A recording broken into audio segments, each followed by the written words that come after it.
Fasset is unifying banking, investing, trading online. Is the goal here to replace traditional banks? Asia and Africa, your banks cannot offer stocks, your banks cannot offer crypto. Most accounts are only local. What if you use blockchain? And what if each transaction costs 1 cent instead of 3 to 10%? Then crypto is the only way that you can make finance really global. Challenging question for you. If every bank offered crypto tomorrow, isn't that a threat to your business model? What do you think money will actually look like in 10 years? This is a personal opinion.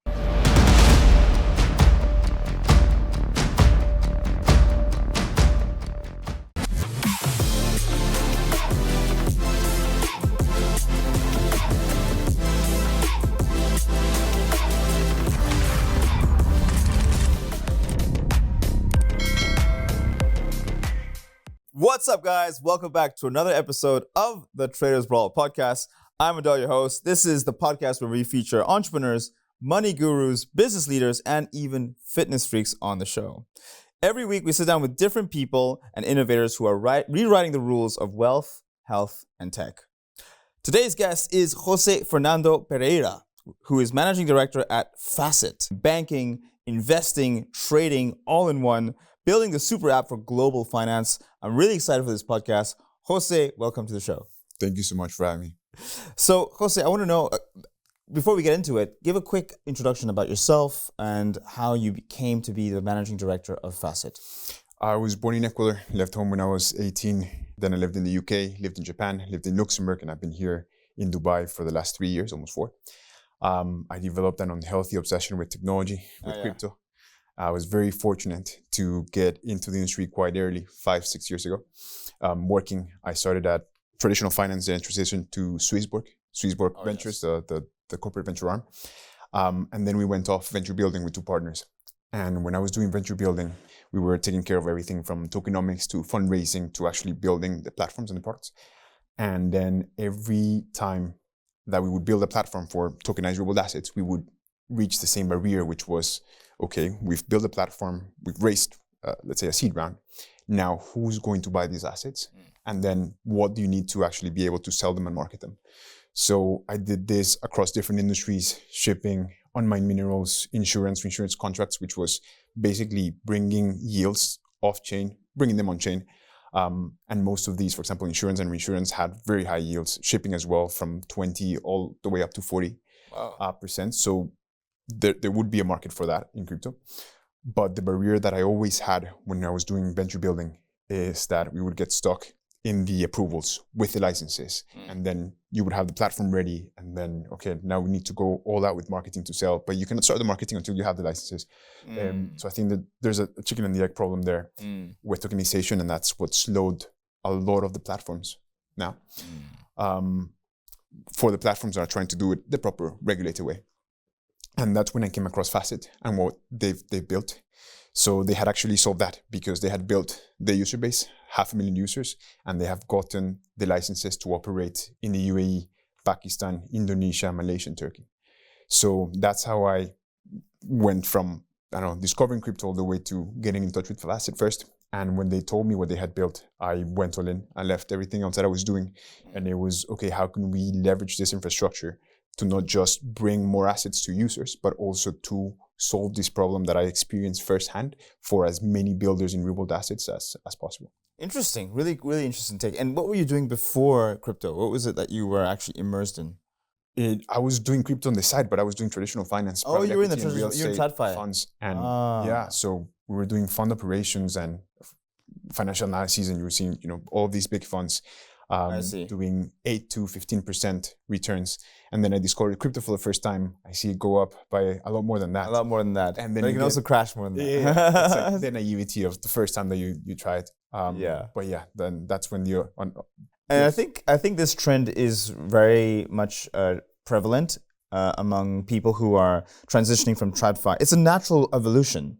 The natural evolution of TradFi to now crypto, which is the new version of internet money, arguably. It's like evolution of Web2 to Web3. I think that's more recent because now TradFi has validated everything that crypto has been doing for the last 10 years. But I think if you look back at 2020, 2016, it's a different personality trait that you need to do when everyone's saying, okay, you're talking about Bitcoin, and the question everyone would ask is, okay, but what backs it? Yeah. But then you would still have the conviction to bet your career, to put your money, to go and explore these new platforms.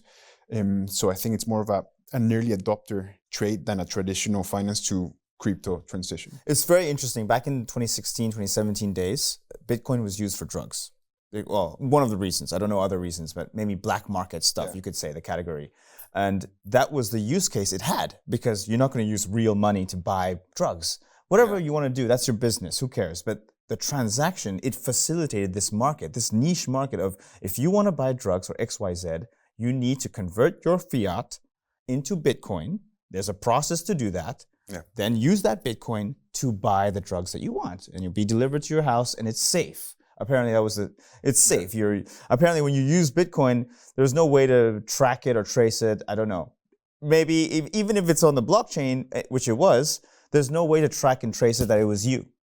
So that was the way of saying, use Bitcoin. But never, at that time, people were not saying use Bitcoin, invest in Bitcoin and store your money in Bitcoin. So that, in my days, it was just like, you want to buy drugs? Get Bitcoin, buy it, done. And always keep a balance in Bitcoin in case you want to buy some more. That was the days. Yeah. Did you have that in the same way or no? Just going back to what you said at the beginning, that you said fitness freaks that you host on the. Yes. There was one, I don't remember the name, but there was one of these big YouTube influencers on fitness, and he was saying how he was using Bitcoin to buy steroids, and all of a sudden he had like this leftover, and it just blew up 100x. Wow. But yeah, I mean, there's one of the initial use cases, because what you have is that you had a very unregulated market. Yes. And when you have unregulated markets, like that's just part of it. And yeah, it's a factor of regulation to innovation. But I think that where we are now, imagine if you had like a trade-off. Here you have innovation and then you have regulation. Here you had a lot of crazy things happening because it was low regulated. And right now we're coming to, let's say, what's the word?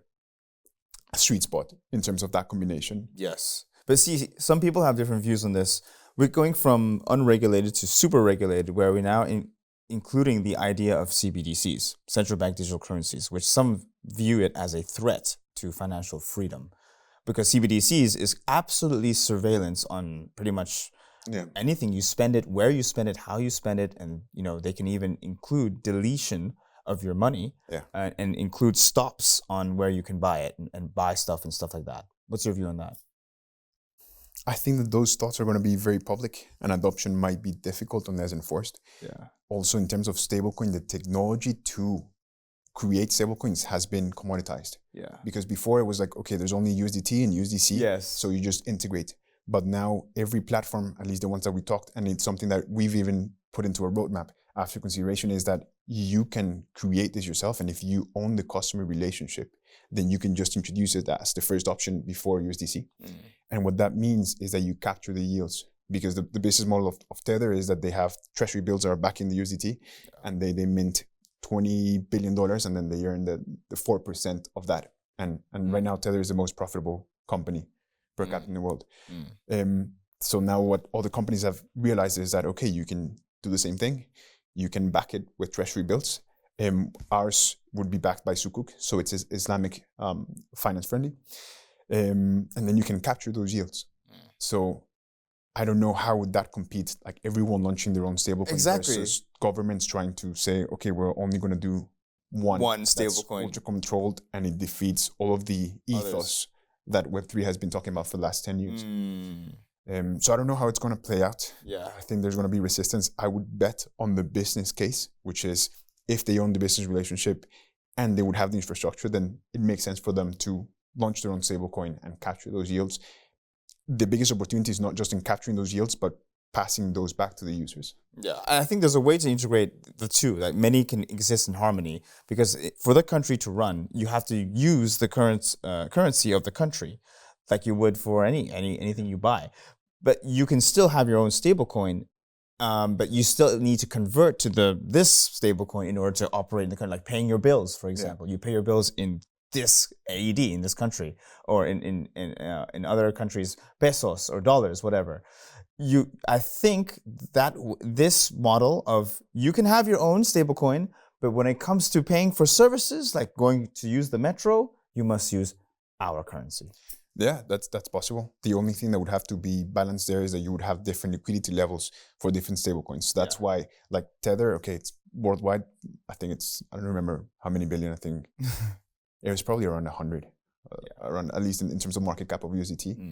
So you wouldn't have the bridging limitations because maybe you want to swap from one stablecoin to the other one, but the liquidity here is like 100x. Like how many people are going to use an AED stablecoin as their main? Like the liquidity is going to be a lot lower. So that part of liquidity the is very important. Is going to be because imagine that you haven't let's say billions here and then $10 million of liquidity here, and then you want to do a big transaction. Let's say there's a real estate company that's selling property and they want to convert, and then you don't have the available inventory. So we'll see how. Yeah, I understand. But what I'm just one more point on this. What I'm also intrigued about this is when everybody's building their own stablecoins. To me, that goes to show that is it that easy to create a stablecoin, or are many companies capitalizing on we're a stablecoin maker? You know, we're an IT company and we do stablecoins. We're an IT company, we do exchanges. We're an IT company, we do whatever you need to do. We don't actually touch what you do. We just make it for you. We're a software company. And all these, I don't know, if they're doing this, they're super smart. Yeah. Because that's where the money is. They get paid for their job, and then now they have a stablecoin. They get paid for the job, now they have an exchange. That means so many exchanges are gonna be launched. So many stablecoins are gonna be launched. Man, it's going to be a surplus of stablecoins and exchanges, and everybody's going to have their own blockchains. It's going to be interesting. Yeah, and the thing is, you have what's now called stablecoin as a service. There's one company that's doing this, and what they just do is they white label the technology for you to launch your stablecoin. They set up the vault, they back it with whatever you choose. They give you like 4 options, and then they take care of the whole technology side. It's very interesting. I mean, I'm not saying this is bad. I'm just saying that everybody's going to have their own thing. That's pretty cool, it's ownership-wise. But how deep is ownership in a world where CBDCs exist and surveillance and government control will always make sure that they have the end in their favor? You know, the end result in their favor. That's where the balance is. Like you said earlier, balancing the chicken and egg. You need to balance regulation, getting the license. But you need marketing to get, you need both in a way. And you also need traction. But to get traction, you need to get licensed first, right? So then you can get traction. Yeah. So for me, it's finding that sweet spot. How do you balance regulation with innovation so that people don't leave the country and they stay so that they operate? I think the best example for that is Dubai. I think it's been the most permissive, and the attitude has been different, at least the way that the experience that I've had personally with them. It's more, how can we help you do this in a safe way? How can we vet the white paper? How can we do weekly checks? I think when it comes to tokenization specifically, the next 6 months are going to be transformational for Dubai, because the way that tokenization has worked so far is that companies do their tokenization offshore in unregulated areas. So when you're buying a tokenized asset, then what you're actually buying is shares. That's tokenized shares of an SPV that's in an island that's unregulated. And then it's distributed with another offshore license. And that's a blocker. First, from a user perspective, where's the trust? And then from an asset issuer perspective, you need to, it's not good enough as a structure for industries that are not natively comfortable with offshore structures. For example, if you look at the shipping industry, where they are used to having everything set up in offshore, then that could work as a first stage of tokenization. But if you're trying to bring a government entity to bring tokenized products, then they would prefer to do it onshore, fully regulated. And what VARA is doing now is that they're enabling onshore tokenization. So I don't know if you saw the Dubai Land Department tokenization that they did. I saw. That's onshore. And that changes everything, because you have a direct connection between the token and Dubai Land Department that's guaranteeing that there is a property that matches this token. And that's going to, it's going to be a massive acceleration over the next 6 months. Let's see. We'll have to see the next 6 months how it goes. Yeah. So let's get straight into Fasset. So Fasset is unifying banking, investing, trading online.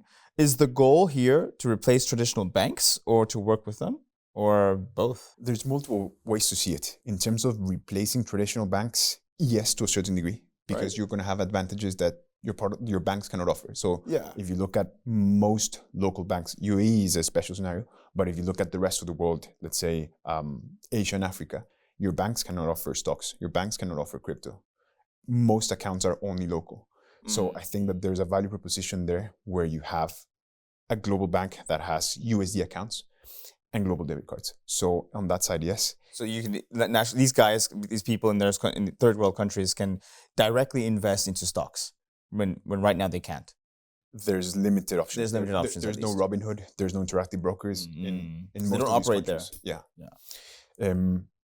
And the reason for a lot of banks and neobanks to not be in other countries is because they have a cost of service for banking, and then they have a margin.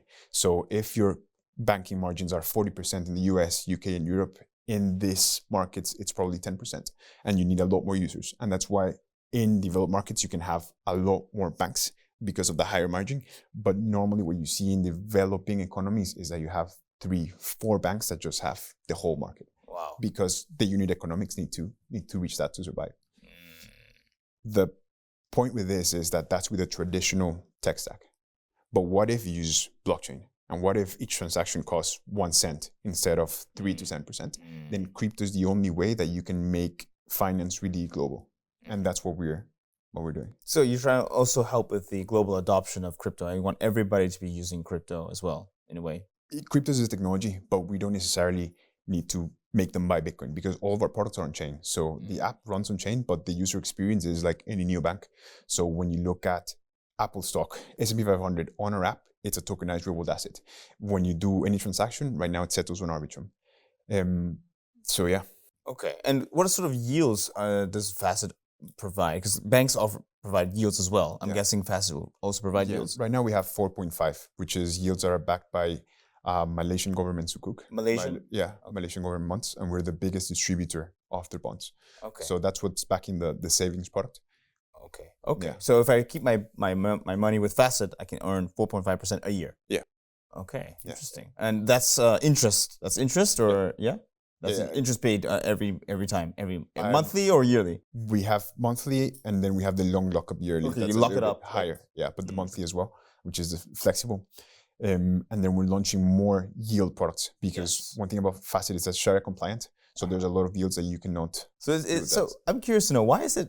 It's very prioritizing of Sharia law. Yeah. Right. So that's one of the unique things, perhaps, compared to others I've spoken with. Is there a reason behind this? Why they are prioritizing Sharia-based compliance? Yes, I think they want to make. What they want to do is to make this available for the 3 billion people that are Muslims that would want Muslim to community use these products, but they don't know what is okay and what's not. But every asset on Fasset is filtered. We don't market it as the Sharia compliant platform, but it's something that as a user, you know that all of the assets there are Sharia have been screened. So we don't have meme coins, we don't have perpetual derivatives. Yeah. We don't have any of those assets. But I just said to you that they pay interest, but that's not a word you would use in No, there's that like a type of interest that's allowed, and there's one that's not allowed, which is when it's coming from debt. Yeah, I don't have the expertise on Sharia compliant and Islamic banking, but there's different products because even on chain, there's ways to generate Sharia compliant yields with liquidity provision that it's not from a debt-based model. I see. And no debt-based model, but I can take a loan from Fasset if I'm a retail user. You can borrow against your assets. So right now we have gold and we're launching Bitcoin soon. So the benefit of that is you can stay invested, because imagine that you have a small portfolio and you want to get some cash and you have a timeline before your next salary, but you need cash. Yes. You don't want to sell your gold. So what you do is that you borrow against it, maybe 50% of what you have. Okay. You get your salary, you pay back. So the benefit of that is being able to stay invested and then continue benefiting from the appreciation of the asset. That's a good one. Yeah, I think gold is the one that's been the mostly adopted when it comes to, at least in our markets, borrowing against. It's done 22% appreciation this year. See, but would this model only work if you have already existing assets? You need to, If you don't have existing assets, then you cannot borrow against anything. No. You need borrow against your salary, maybe. No, we don't have that. You don't have that as well. Borrowing against the salary, no. Yeah. You No? don't need a traditional bank product for that. Oh, that's interesting. Yeah. Is there a reason behind that, or You need something for the on-chain you need settlement something? because it's an on-chain product. It's an on-chain product, so you have to have something on-chain Locked against. And then you can borrow against it up to 50% max. there's different loan-to values depending on the asset. Okay, this is very interesting. It's very interesting. Good to know. Okay, now let's talk about cross-border payments because I'm guessing you're banking, trading, investing. Then you're gonna make cross-border payments much more seamless as well, like seconds and cheaper. Is that right? Yeah. So there's two ways to look at cross-border payments. One which is on-chain and you would have the cheapest price based on that on-chain transaction, and the other one is when it's in the app, then it would be free. I think we have them free as right now. Okay. Because that's free, actually free. That's an off-chain transaction.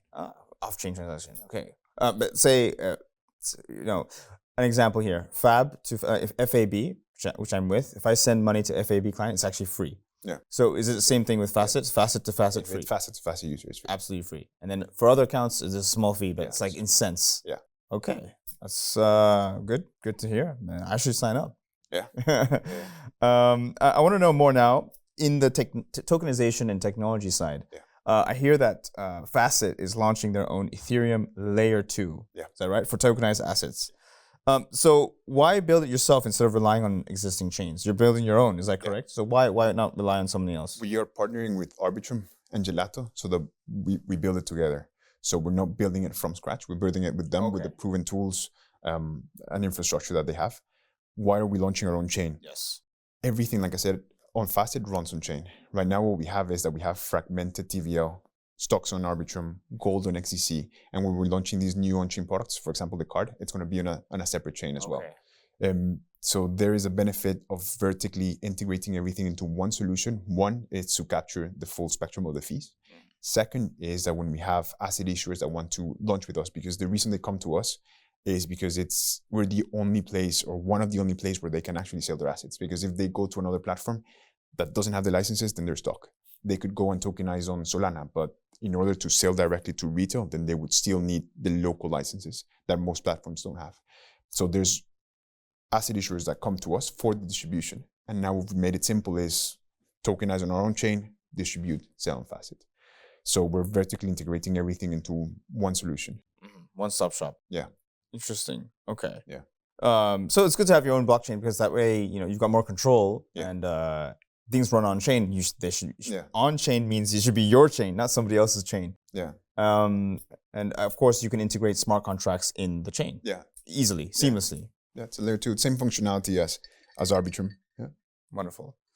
Very interesting. Now, are you going to be targeting? Are you planning to target countries, third world countries that don't have banks? Because you mentioned that that's one of the use cases. Then, if so, are you looking at ways to make it beginner friendly so that those who don't know how to, stocks to gold to stable coins, this could be very big buzzwords for them. How can you make it beginner friendly so that you're not overwhelming these users? You're planning to make it over. We just lead with the benefit and outcome for them. Like we're not saying tokenize stocks, we're just saying buy Apple. We're not saying, we're not explaining that this gold sits in a vault and then there's someone that's verifying that it's one-to-one and then we integrate the token. We don't say that. We just say buy gold, earn yield on the gold. The gold actually that sits in the vault has leasing contracts, generates a yield and we pass it back to users, but we don't explain all of that. So we're just saying buy gold, earn X% per year. So we've brought down the user education to the minimum needed. We ran a survey in one of these countries to our users and it was what percentage of them was it the first time investing? It was 70%. 70%? Yeah. Which country was this? Pakistan and Indonesia. Oh, interesting. Yeah. It's really good to know. Yeah, and the reason for that is because they haven't had access to these products before. It's the first time. First time for them. I mean, fair enough. You're targeting countries that are also, Muslim friendly, Muslim based. So they're naturally going to feel, I have confidence in this product, Yeah. Sharia compliant, blah, blah, blah. But also, can I make money on this product more than my current one? Or my current one makes zero money. Yeah. So maybe they don't have options, to be honest, as well, in a way. Our focus is global, but the markets where we've started has been those because the competition is different. If you try to compete here in the UAE, there's tons of stockbrokers, and then you would be competing on fees. But in these ones, where you're earlier, then it's a different playbook because every market has their own nuance. If we are competing in the UAE, then the way to win the UAE is not on fees or bringing products that they already had. For example, if you saw the news about Robinhood bringing tokenized stocks to Europe, there's already 10, 14 options for buying stocks in Europe. So why would you buy as a user? But then the way that we approach it is, how do we bring an asset that you cannot get from your local bank, you cannot get from your traditional stockbroker, and you cannot get in your crypto exchange? But here's my question now. This is maybe challenging question for you. If every bank now looks at you, looks at Fasset and says, look, we're going to offer crypto. We're going to offer 10 times what Fasset offers. If every bank in the world offered crypto tomorrow, what would make Fasset different now? So first, there's a learning curve and an infrastructure integration that they need to do. Right now, we have two partners, one in Indonesia called Indosat. So it's a telecom company. And what they do is that within their user app, they integrate Fasset, they white label it, and then they can sell virtual assets in the same app to their users. They have 100 million users. Second integration we have is Bank Sampuerna, which is in Indonesia as well. You have your traditional banking app. Instead of them setting up the whole infrastructure to be able to offer crypto, then they just integrate Fasset. So it's an extended distribution network and user base that we have. But your question was like, what keeps you from staying with the current bank I'm already with? Like right now, if they offer what you're offering, pretty much invest in this, invest in gold, invest in blah, blah, blah, then almost like I don't even need to use Fasset anymore because they're already like stealing your idea, and they're just probably they have more money because they've been operating for decades before you. All they need to do is either buy you, acquire you, or acquire a company that does something similar to you, and then they have it. Isn't that a threat to your business model? No, it's a good thing because you build up the licenses, you build up the infrastructure, and at some point, yes, there would be that acquisition exit strategy. Exit strategy. For them to build the licenses, the user base, the infrastructure would take them 5 years. And the thing with the licenses is that each license is sequential. You have to finish phase 1 to start phase 2, and then you need to have, so it's not that you can just, as a user, as a bank, come and say, okay, you have all this money, give me the license tomorrow, because these take time. But in terms of I lost you. Can you repeat the question? Yeah. So say First Abu Dhabi Bank or Mashreq Bank or Emirates MBD, if they wanted to apply, would they need a license to do what you're doing? And then would they not be able to threaten you if they just take everything you're doing right now and offer it all in one? Depends on the products that they want to do. If they just want to offer crypto, then that's one thing. But more likely they would offer crypto in addition to what they're already offering, so that you can buy whatever, but they want to integrate what you're already doing. Seamless transactions, seamless cents in pennies. Wouldn't that be like a threat to you?